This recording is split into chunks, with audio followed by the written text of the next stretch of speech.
Hey friends, welcome back to the channel. If you have an LG clothes washing machine and it's showing OE right up here, I'm going to show you how to fix that.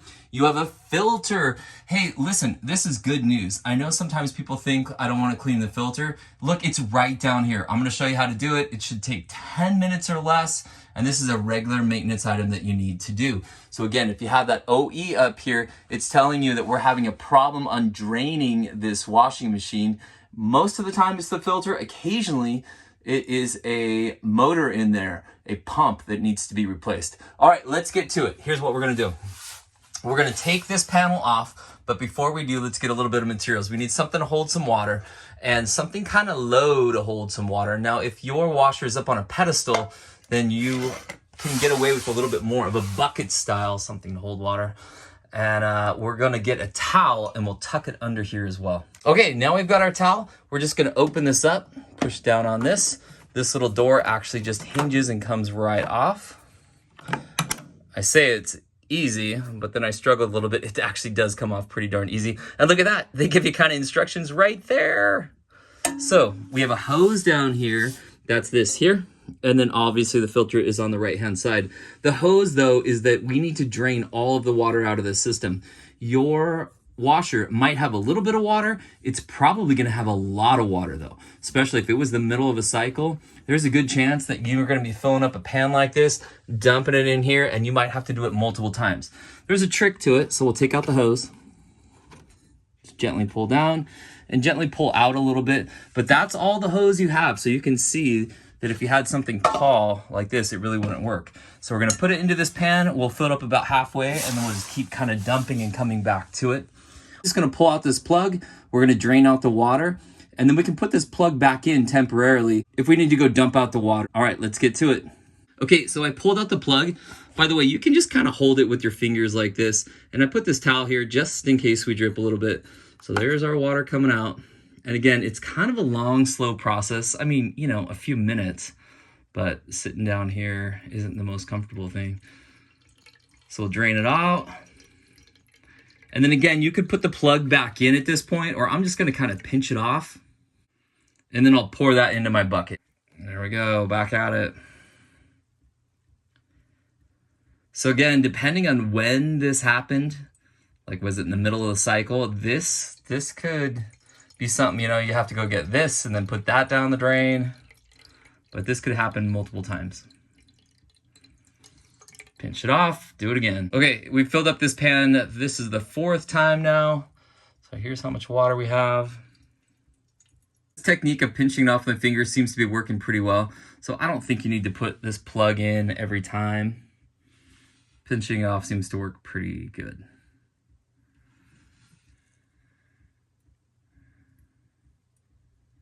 So now I'm at a point where this is more than halfway full. So I'm gonna do one more pan full here, and then I'm gonna plug it up, dump this out, and then we'll come back. Ooh, look at that though, it just stopped.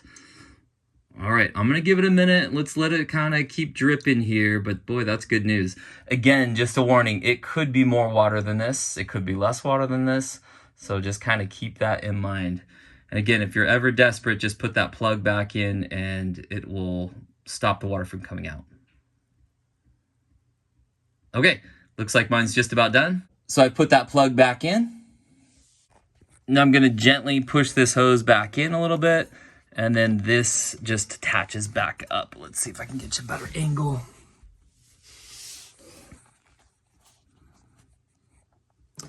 Okay, and then this is just gonna attach back up like that. So now we're ready to go after our filter, and there's our filter right there. So we're gonna turn it gently counterclockwise. As we open it, we'll just double check. We don't want a bunch of water coming out, and because we drained this, there should not be any water or almost no water coming out.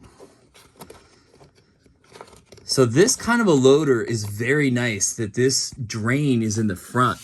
So our last LG washer, we actually had to open up the back of our unit, and it was really a pain in the neck to get to. So let's take out our filter, and there it is. Now this filter is clean.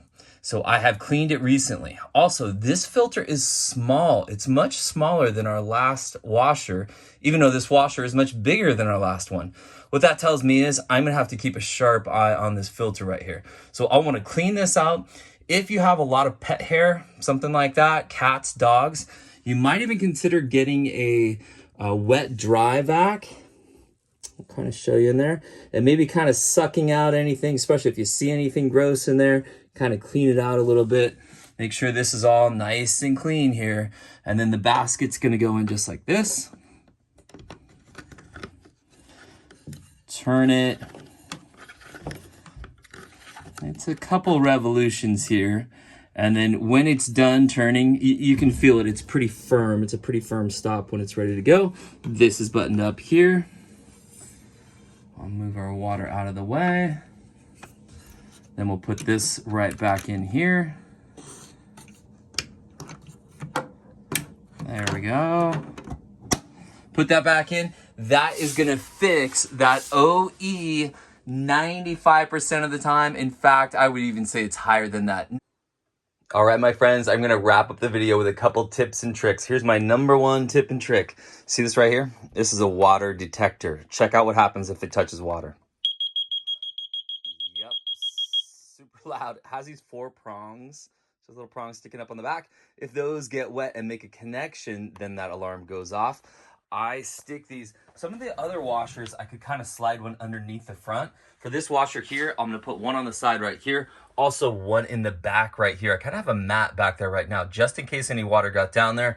You never know, if something's leaking, something like that. I can't tell you how many times through my years I've had to replace floors or fix or projects get started, like this one right here, because of water damage. So these are awesome alarms. I'll put a link down in the description below and you can check these out. I'll show you too on this water alarm. I put them under the kitchen sink, and then I also put them under the bathrooms. If you want another tip for your vanity areas, see this mat right here. So get a mat that fits really well around all the corners. Put in 1 or 2 of these water devices in each one of these. That way, if the water leaks over here, you'll hear about it. Maybe put kind of towards the middle back on each side. And these are an absolute lifesaver. Look at all this plumbing back here. You know something's gonna leak sooner or later.